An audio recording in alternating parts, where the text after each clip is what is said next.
दोस्तों अगर आप भी शुभमन गिल को खतरनाक बल्लेबाज मानते हैं तो वीडियो को लाइक जरूर कीजिएगा।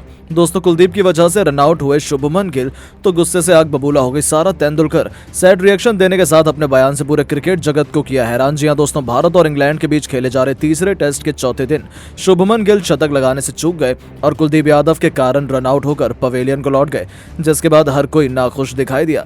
इस बीच सचिन तेंदुलकर की बेटी सारा तेंदुलकर ने भी अपना गुस्सा जाहिर किया है और गुस्सा जाहिर करते हुए सैड रिएक्शन देने के साथ कुलदीप यादव को खरी खोटी सुनाई है और एक ऐसा बयान जारी किया है जिसको सुनकर आपको भी अपना कानों पर यकीन कर पाना मुश्किल होगा। तो आखिरकार सारा तेंदुलकर ने शुभमन गिल के रनआउट को देखते हुए क्या कहा, ये तो आपको बताएंगे ही। तो जानने के लिए वीडियो को पूरा एंड तक जरूर देखिएगा। लेकिन उससे पहले आपको क्या लगता है, शुभमन गिल और यशस्वी जायसवाल में किस बल्लेबाज की पारी सबसे बेहतरीन इस मैच में देखने को मिली है? अपनी राय नीचे कमेंट बॉक्स में जरूर दें।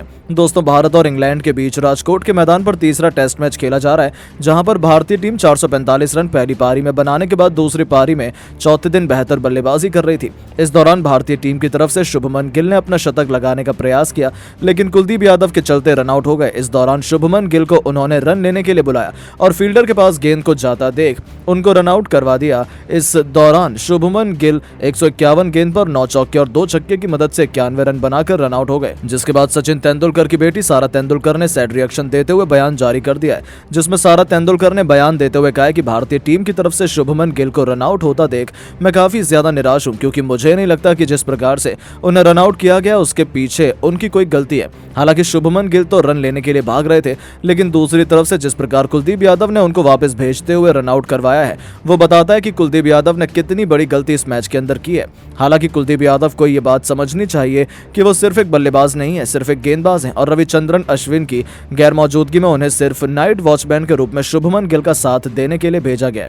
हालांकि उन्होंने बेहतरीन बल्लेबाजी की है, उसकी मैं तारीफ करती हूं, लेकिन जिस प्रकार से उनकी एक बड़ी गलती के कारण भारतीय टीम ने बेहतरीन बल्लेबाजी का विकेट दे दिया है वो बिल्कुल भी टीम मैनेजमेंट को मंजूर नहीं हो पाएगा। इसके अलावा उन्होंने आगे बयान देते हुए कहा कि कुलदीप यादव एक गेंदबाज है, ऐसे में उन्हें शुभमन गिल का विकेट बचाना चाहिए था, क्योंकि वो अपने शतक के करीब थे और उन्होंने काफी ज्यादा समय मैदान पर बिता लिया है। ऐसे में उनसे बेहतर प्रदर्शन, बेहतर बल्लेबाजी करना कुलदीप यादव के बस की बात नहीं थी। ऐसे में कुलदीप यादव को शुभमन गिल के विकेट को ध्यान में रखते हुए अपना विकेट दे देना चाहिए था और किसी शतक वीर खिलाड़ी के लिए अपना विकेट त्याग में देना चाहिए था, लेकिन उन्होंने ऐसा नहीं किया और अपनी बल्लेबाजी और स्वार्थपूर्ण व्यवहार के चलते शुभमन गिल को रनआउट करवा दिया। हालांकि इस मैच में रविंद्र जडेजा ने सरफराज खान को भी रनआउट किया था, लेकिन वो दोनों बल्लेबाज बेहतरीन तरीके से कर रहे थे और जडेजा ने अपनी गलती को स्वीकारा था, लेकिन अभी तक यहाँ कोई भी माफी देखने को नहीं मिली है। तो वहीं शुभमन गिल के रनआउट के बाद सारा तेंदुलकर ने सैड रिएक्शन भी दिया है। तो दोस्तों आपको क्या लगता है, शुभमन गिल के रनआउट होने में सबसे बड़ी गलती किस खिलाड़ी की है? अपनी राय नीचे कमेंट बॉक्स में जरूर दें। दोस्तों राजकोट के मैदान पर इंग्लैंड की पूरी पारी टीम इंडिया के 445 रनों के जवाब में जरूर केवल 319 रनों पर सिमट गई। टीम इंडिया ने 126 रनों के विशालकाय लीड भी हासिल की। तब तीसरी पारी में टीम इंडिया बल्लेबाजी करने उतरी तो इंग्लिश टीम को रोहित शर्मा के रूप में एक सबसे बड़ी विकेट हासिल हुई। इसके बाद तो अंग्रेजों की खुशी देखने लायक थी। उन्हें लगा कि अब तो टीम इंडिया को समेटने में ज्यादा देर नहीं लगेगी, क्योंकि भारतीय बल्लेबाजी क्रम रोहित के अलावा अनुभवहीन था। ऐसे में युवा यशस्वी जायसवाल ने मोर्चा संभाला और ताबड़तोड़ बल्लेबाजी करते हुए अंग्रेजों के होश उड़ा डाले। इस मुंबईकर ने केवल 68 गेंदों में टी20 के अंदाज में अर्धशतक ठोक दिया और जिमी एंडरसन से लेकर टॉम हार्टली मार्कवुड की उन्होंने धज्जियां उड़ा दी। टॉम हार्टले की ओवर की आखिरी 2 गेंद पर यशस्वी ने एक के बाद एक 2 तूफानी छक्के लगाकर न केवल 68 गेंद पर अपना तूफानी अर्धशतक पूरा किया, बल्कि इंग्लैंड खेमे में हाहाकार मचा दिया। वह टी20 के अंदाज में रॉकेट की रफ्तार से भारतीय पारी को आगे बढ़ा रहे थे और देखते देखते 122 गेंद पर 9 चौकों 5 छक्कों की बदौलत एक बार फिर इस खिलाड़ी ने पिछले टेस्ट मैच की तरह ही अपना तूफानी शतक पूरा कर इतिहास के पन्नों में अपना नाम सुनहरे अक्षरों में दर्ज करवा लिया। हालांकि तीसरे दिन का खेल खत्म होने से पहले वे 104 रन बनाकर रिटायर्ड हट हो गए। उनके आउट होने के बाद नाइट वॉचमैन के रूप में कुलदीप यादव को उतरना पड़ा, तो वहीं गिल ने भी बेहतरीन अर्धशतक जड़ा। तीसरे दिन का खेल खत्म होने तक उन्होंने टीम इंडिया को 196 रनों तक पहुंचाया और इंग्लैंड पर 322 रनों की लीड दिलवा दी। जहां गिल 65 रन बनाकर नाबाद थे तो कुलदीप यादव 3 रन बनाकर उनका बखूबी साथ निभा रहे थे। इसके बाद चौथे दिन हर कोई गिल का शतक देखने को बेकरार था। दूसरी तरफ इंग्लिश टीम जल्द से जल्द टीम इंडिया को आउट करना चाहती थी। चौथे दिन की सुबह एक बार फिर यशस्वी और कुलदीप भारतीय टीम को एक बहुत बड़ी लीड दिलवाने के इरादे से कदम रख चुके थे। हालांकि पहले शुरुआती 3 ओवर में दोनों बल्लेबाज कुछ खास प्रदर्शन नहीं कर पाए। इंग्लिश गेंदबाज शुरुआती परिस्थितियों में उनका बखूबी फायदा उठा रहे थे और जल्द से जल्द उन्हें विकेट चाहिए था, लेकिन उसके बाद कुलदीप और गिल ने कुछ ऐसा किया कि इसे इंग्लिश गेंदबाज कभी भुला नहीं पाएंगे। दरअसल ओवर था पारी का 54वां। गेंदबाजी कर रहे थे टॉम हार्टले। उनकी आखिरी गेंद पर कुलदीप यादव ने लेग स्टंप के ऊपर से अपना बल्ला बहुत तेजी से घुमाया और नतीजा हुआ कि गेंद उनके बल्ले से लगने के बाद सीधा स्टेडियम के दूसरे स्टैंड में छक्के के लिए जा गिरी, जिस पर तो कुलदीप भी भरोसा नहीं जता पाए। उसके बाद जैसे ही उन्होंने फॉर्म छोड़े, एक के बाद एक चौकों की लाइन लग गई। टॉम हार्टले के पीछे पड़ गए। एक बार फिर 56वें ओवर की आखिरी गेंद पर उन्होंने टॉम हार्टले के खिलाफ एक बेहतरीन चौका लगाया। उनकी धाकड़ बल्लेबाजी देखकर गिल भी हैरान नजर आ रहे थे। गिल जैसे बेहतरीन बल्लेबाज की जगह कुलदीप यादव की गेंदबाजों की धुनाई की जा रही थी। बहुत जल्द कुलदीप को देखकर गिल ने भी अपने अंदाज में बदलाव किया। उन्होंने भी किसी और को नहीं बल्कि टॉम हार्टले को निशाना बनाया। 58वां ओवर लेकर आए टॉम हार्टले को एक बेहतरीन चौका शानदार कवर ड्राइव से लगाकर गिल ने बहुत तेजी से अपने शतक की तरफ कदम बढ़ाना शुरू कर दिया। जिमी एंडरसन के खिलाफ भी गिल का कुछ ऐसे अंदाज में देखने को मिला। इन दोनों खिलाड़ियों ने अपनी चौके छक्कों की बारिश से चौथे दिन की सुबह इंग्लिश खेमे में हाहाकार मचा दिया। भारतीय टीम को उन्होंने 350 रनों से अधिक की लीड दिलवा दी। इंग्लिश टीम के शुरू में ही विकेट चटकाने के प्लान पर इन दोनों ने पानी फेर दिया। अपनी जुझारू बल्लेबाजी से उन्होंने इंग्लिश खेमे को हैरान परेशान कर दिया और इंग्लिश के गेंदबाज विकेट चटकाने के लिए चोटी का जोर लगा रहे थे, लेकिन ये दोनों कोई भी गलती करने को तैयार नहीं थे। खासतौर पर कुलदीप यादव, उनके सिर पर खून सवार था। टॉम हार्टले का उन्होंने करियर ही तबाह करने का मन बना लिया। 62वें ओवर में जब टॉम हार्टले गेंदबाजी करने आए तो ओवर की चौथी गेंद पर कुलदीप यादव ने 2 कदम आगे निकाले। गेंदबाज के सिर के ऊपर से गोली की तरह ऐसा करारा चौका लगाया मानो टॉम हार्टले का छप्पर जड़ा हो। उन्होंने इस गेंदबाज के मनोबल को ही चकनाचूर कर दिया। ऐसे में इंग्लिश कप्तान बेन स्टोक्स ने अब कुलदीप को रोकने के लिए मार्क वुड की रफ्तार का फायदा उठाना चाहा। उन्होंने इस खौफनाक तेज गेंदबाज को सौंपा, लेकिन उन पर दाव उल्टा पड़ा। कुलदीप ने वुड के खिलाफ भी विकेट के पीछे एक ऐसी खतरनाक चौका लगाया जिसकी बदौलत उन्होंने गिल के साथ मिलकर 50 रनों की साझेदारी को अंजाम दिया। यानी कि उन्होंने अपनी विस्फोटक बल्लेबाजी से पूरी महफिल अपने नाम कर ली। इंग्लिश खेमा इतना परेशान हो चुका था कि उन्होंने एक बेहद ही खराब रिव्यू बर्बाद कर दिया, जिससे उनकी झुंझलाहट साफ तौर पर देखी जा सकती थी। कुलदीप ने उनकी नाक में दम कर दिया। टॉम हार्टले को 64वें ओवर में चौका लगाकर गिल भी अपने शतक की तरफ तेजी से रन बढ़ा रहे थे और 90 रनों का पार कर चुके थे। हालांकि तभी वो एक गलतफहमी का शिकार हो गए और रन आउट हो गए। तभी पवेलियन लौटना पड़ा।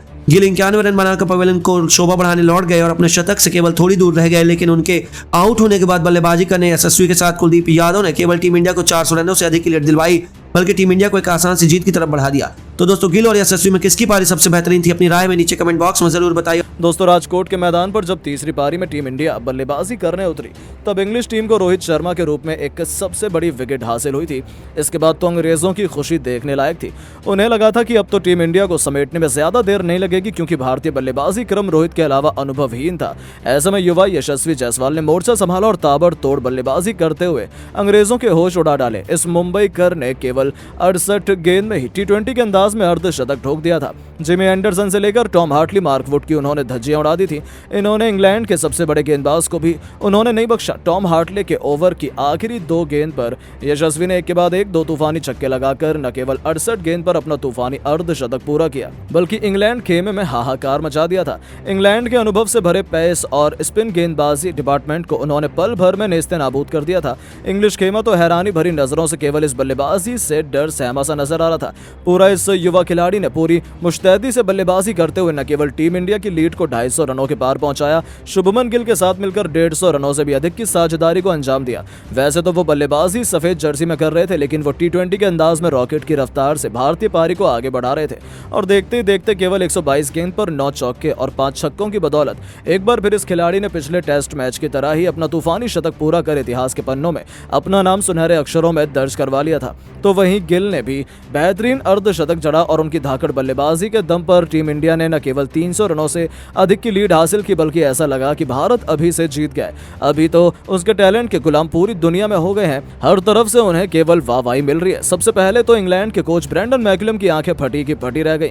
वो भी यशस्वी के शतक पर तालियां बजाते हुए नजर आए और फिर उन्होंने कहा कि फैंटास्टिक इनिंग यशस्वी से हमें देखने को मिली। मुझे लगता है कि यदि वो इस तरीके की बल्लेबाजी नहीं करता तो हम मुकाबले में इतने पीछे नहीं छूटते। उसे शतक की बहुत बहुत बधाई। वो एक कमाल का यंगस्टर है, लेकिन अभी हम हारे नहीं हैं। अभी हम ये मैच जीत सकते हैं, हमें खुद पर पूरा भरोसा है। तो वहीं टीम इंडिया के दिग्गज या कहीं God of cricket Sachin Tendulkar ने भी इस युवा खिलाड़ी को बधाई देते हुए लिखा, बैक टू बैक सेंचुरी यशस्वी जायसवाल के लिए स्पिनर्स को उन्होंने ऐसे धोया जैसे कि उन्हें धोया जाना चाहिए। दे देना धन, बहुत बहुत बधाई हो यशस्वी, आप ग्रेट ओपनर बनने के लिए पूरी मजबूती से कदम बढ़ा चुके हैं। यहाँ तक कि पाकिस्तान तक यशस्वी जायसवाल के चर्चे हैं। जी हाँ, शोएब अख्तर ने यशस्वी की तारीफ तारीफ करते हुए कहा, भाई माशाअल्लाह जिस बेबाक अंदाज में यशस्वी ने आज बल्लेबाजी की, मुझे तो रोहित गिल यहाँ तक कि सहवाग भी फेल लगे। टेस्ट को उन्होंने T20 बना दिया। यह दिखाता है कि ये युवा सितारा कितना काबिल है। इंग्लैंड के लिए ये सबब है कि टेस्ट सीरीज जितना तो दूर, वो तो ये टेस्ट मैच भी नहीं जीत पाएंगे। जी हाँ दोस्तों, जहां शोएब अख्तर यशस्वी से बेहद खुश हैं,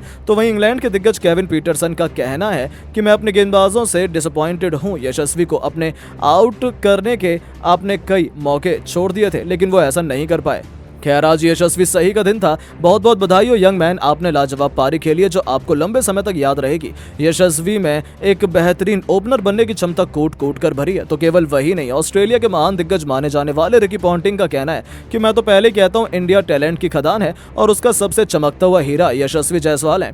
टेस्ट क्रिकेट को उन्होंने T20 बना दिया, यह उनकी काबिलियत का एक छोटा सा नमूना है। मुझे तो लगता है कि वो रोहित शर्मा जैसे एक महान ओपनर बनेंगे। उनकी बैटिंग देखकर मुझे खूब मजा आया। उन्होंने टेस्ट क्रिकेट का इंटेट ही पलट कर रख दिया, जो सबसे बेहतरीन था।